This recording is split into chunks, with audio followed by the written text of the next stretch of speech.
Welcome back to the deep dive. Today, we're doing something a little different. We're diving deep into an old text, a classic, really. hmm Not history or science like usual, but, well, something more fundamental. What it means to live a truly successful, meaningful life. Yeah, think of it like a deep well of wisdom, right? Yeah. Pulled from another era, but curated, really, to help someone figure out how to build character, make their mark. Exactly. This source material, it's pretty dense, full of principles, stories, observations. It is. So our mission today is sort of be your guides, help you cut through all that volume, find the really potent insights, the surprising bits, and the lessons that still hit home, even now. Absolutely. And forget the get rich quick stuff. This text is focused on like the bedrock, character, diligence, how those inner things shape everything outside. Building something that lasts. Right. Okay, let's unpack this. Let's see what this old wisdom has to say to you today. So the text kicks off with this powerful, almost provocative idea. It sort of echoes Diogenes, searching for an honest man. But it applies it everywhere. It suggests that over every job, every profession, everything really, there's this unspoken requirement, like a standing advertisement that just says, wanted a man. Wanted a man. Wow, yeah. That's quite an image. And it's not just any man the text is looking for, right? It gets specific immediately. Right away, it wants someone who can, stand in a crowd but keep their own mind, someone with the courage of their convictions. Not afraid to say no, even when everyone else is saying yes. Exactly. And someone driven by purpose, but not, like, consumed or narrowed by it. The ideal is someone bigger than their job. Okay. So they don't just see work as punching a clock, it's a place for self-development, for building character. Precisely. A crucible for discipline, for understanding the world better. So to be a man here, it's not biology. It's about integrity deep down. Yeah, profoundly. Having what it calls a heart without stain of dishonor, actively choosing not to do wrong, holding on to integrity even when, temptation is right there. Guided by the invisible law of rectitude. I like that phrase. It suggests this inner moral compass, right? A sense of rightness that guides you, whether anyone's watching or not. The text really elevates man defined like this, calls him the only great thing in the universe. Sets a high bar. A very high bar for inner substance. And this focus on inner quality, it leads right into how the text sees opportunity. It does. It says opportunity will confront you. The question is, are you ready for it? So it challenges that passive idea just waiting for some big break to fall in your lap. Totally. It emphasizes readiness. Think about the stories it uses. Antonio Canova, just a scullion boy, right? Sees a ruined banquet ornament, and bam, that's his moment. Steps up, fixes it, shows his skill. Or the young surgeon, yeah. Suddenly facing their first huge operation because the senior doctor isn't there. Their whole future depends on being prepared for that moment. And the science examples are great. Yeah. Galileo seeing the pendulum in a lamp swing, others saw it, but he saw the principle. Laplace figuring out planetary formation from Saturn's rings. Things others just glanced at. Exactly. Yeah. The text says these were opportunities common to the whole human race, but only a prepared mind grasped their meaning. Right. As it says, circumstances are nothing except to men who have been trained to take advantage of them. And it contrasts this sharply with what it saw as kind of shallow Americanism back then. Yeah. Always looking for the princely chance, wanting success without the apprenticeship, knowledge without study, riches on credit. Okay, so the takeaway for you listening is pretty powerful. Are you dreaming of the big chance, or are you actually preparing yourself for the opportunities that might be hidden in the everyday stuff right in front of you? Which flows right into the next big principle, the absolute foundation stone for success, according to this text. Perseverance, unrelenting hard work, often through, well, immense hardship. Yeah, this section is just packed with stories. It's almost overwhelming. People who faced incredible barriers. Jean-Jacques Rousseau, starting as a poor waiter, becoming famous. P.R. Spencer, perfecting his penmanship on a beach, practicing on sand. Wow. William Lloyd Garrison, starting his newspaper, The Liberator, with nothing right after getting out of jail. And that declaration. I will be as harsh as truth, as uncompromising as justice. I'm in earnest. Just pure grit. Then the self-taught geniuses. Stephen studying alone to become a great orator. George Stephenson. Oh, Stevenson's story is amazing. One-room home, herds cows, teaches himself mechanics by making clay engine models, observing real ones. Couldn't even read at first. Overcomes it all. And the business titans built on pure sweat. Cornelius Vanderbilt losing everything in a shipwreck, then working day and night to rebuild. Lord Eldon copying law books at 4 a.m. because he couldn't afford to buy them. And Lincoln, of course. Splitting rails, building cabins, teaching himself law, walking miles just to borrow a book. The text doesn't call it luck. No, it calls it untiring perseverance and a right heart. James A. Garfield, too. Paying for college with farm work, tutoring, living on almost nothing while supporting his parents. And it's Garfield's quote that nails it. If the power to do hard work is not talent, it is the best possible substitute for it. Yeah. The text doesn't sugarcoat it. Success is the child of drudgery and perseverance. It just tells you, pay the price, and it is yours. And what's fascinating is how it flips the script on adversity. Instead of something to avoid, tremendous difficulties, it says, can actually be the path to greatness. Like a furnace for iron, it strengthens you, refines you. Exactly. Think of Beethoven composing deaf, Milton writing blind, Schiller despite illness, Bunyan in prison. As Milton said, who best can suffer, best can do. Pushing through those huge challenges builds a unique kind of strength. Okay, so building on that perseverance, the text then hammers home the need for focused action, concentration, decision, promptness. Yeah, use vivid analogies. Melt scattered shot into one bullet, it gains power. Focus sunlight, it starts a fire. Simple, but effective. The giants of the race, it says, have been men of concentration, men of one overmastering idea, one unwavering aim. And it really slams what it calls scatteration. Right, that lack of focus, trying to do too much, calls it the curse of American business life. It holds up people like Buffon, who said his writing style came from commonplace, humble, patient, daily, toiling, drudging attention. Just focus. Charles Kingsley, too. I go at what I am about as if there was nothing else in the world for the time being. Just laser focus. And he contrasts this with someone like Lord Brougham. Brilliant, capable, but ultimately less impactful because his energy was too spread out. A blur for want of steadfastness. So focus leads directly to decision-making. Inseparable. Men who leave a mark, the text says, are men of great and prompt decision. An undecided person lacks self-control. Alexander the Great's secret. By not wavering. That shipwreck story, the Stephen Whitney, is chilling. Stark, isn't it?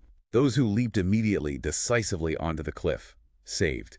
Those who hesitated, lost. Which links straight to promptness. Great opportunities don't hang around. Quickly gone, it warns. It hates dawdling, putting things off. The call is Scott's hawk age. Do it now, instantly. Punctuality isn't just manners, then. It's fundamental. Cites Adams, Webster, Greeley. Calls it the soul of business. Essential. Okay, so we have perseverance, focused action, but then the text shifts inward, doesn't it? To what you call the inner citadel. Character, habits, mindset. Yeah, exactly. And this part really digs into how small things, seemingly tiny things, have huge internal consequences. It warns about bad habits being insidious. Like, little misrepresentations can become almost a physical need to lie. Wow. And applies that to work, too. Rotten hours, slighted, botched work. It's like building on a shaky foundation. Precisely.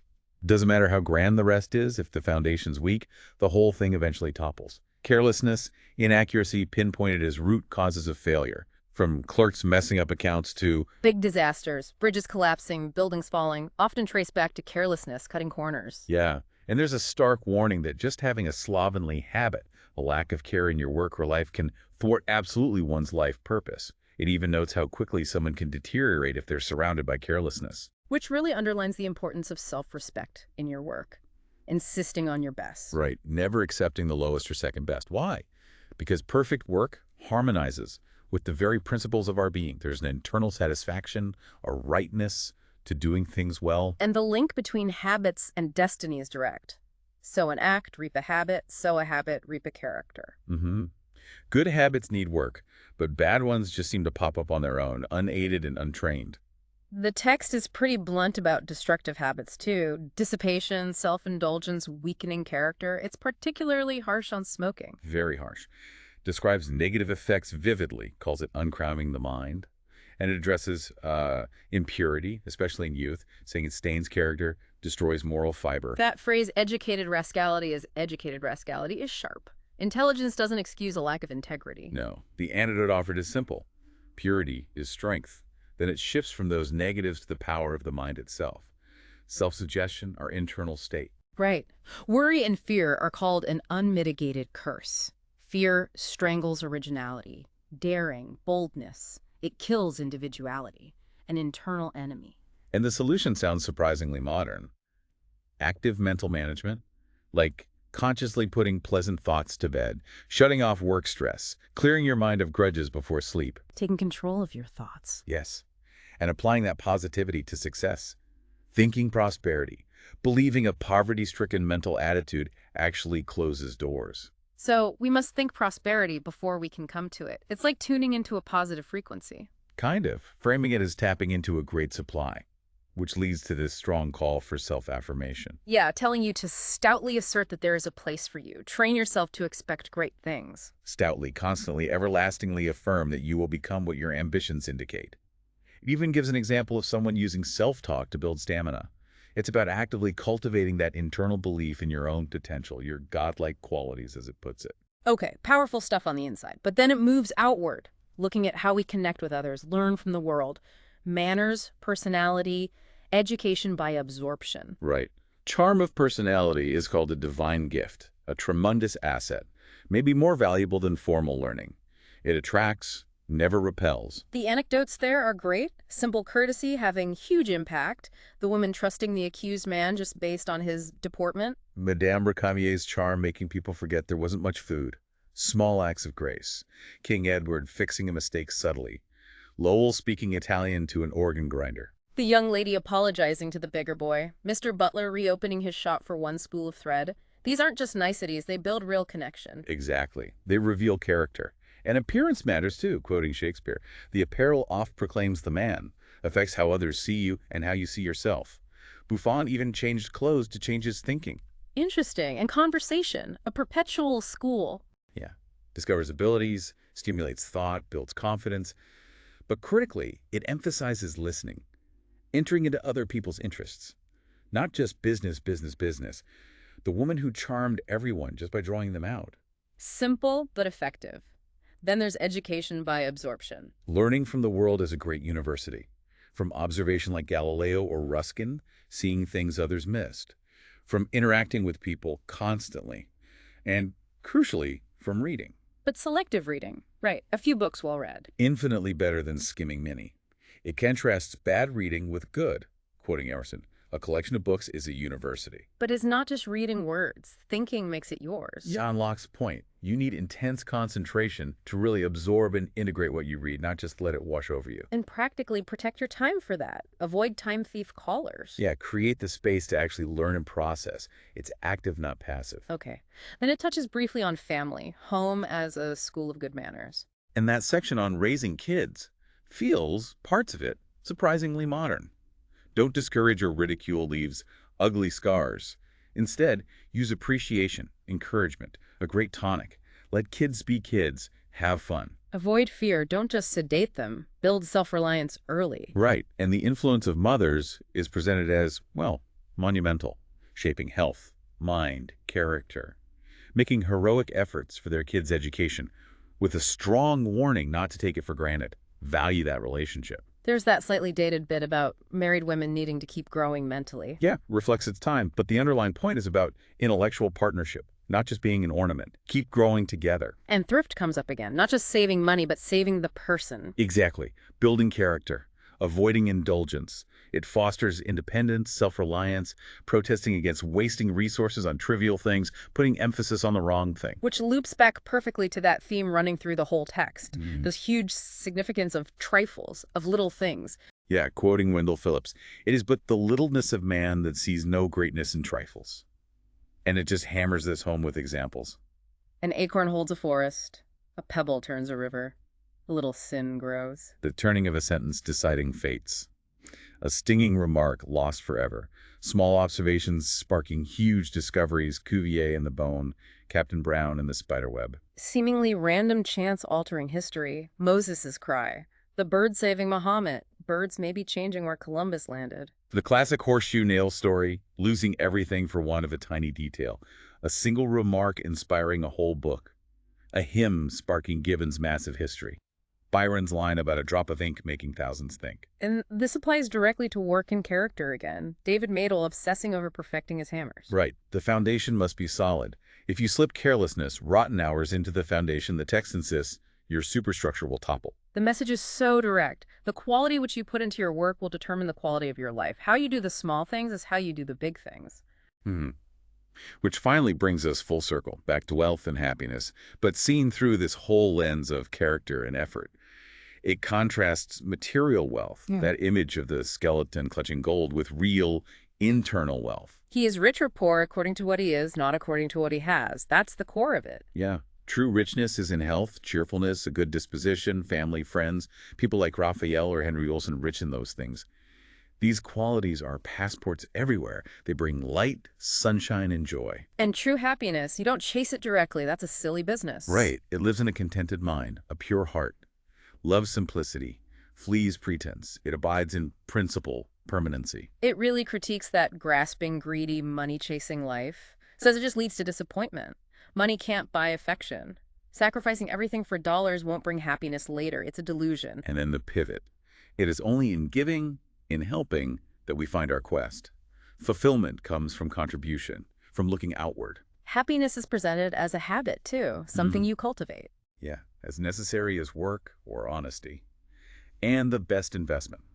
Not dollars, but the culture of the finer self.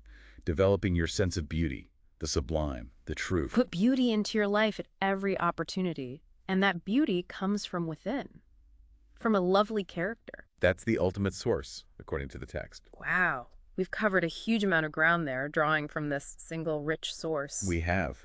From being the man the world needs, defined by integrity, through perseverance, focus, action, building that inner character, habits, mindset, connecting with others, the role of family, the power of trifles, all leading to this deeper idea of wealth and happiness. It's really striking how much of it feels timeless, doesn't it? Despite the old language sometimes. That relentless push against mediocrity, urging you to push things a little higher up, a little farther on. Yeah, that constant striving for excellence, for being first class in what you attempt, that's seen as the key.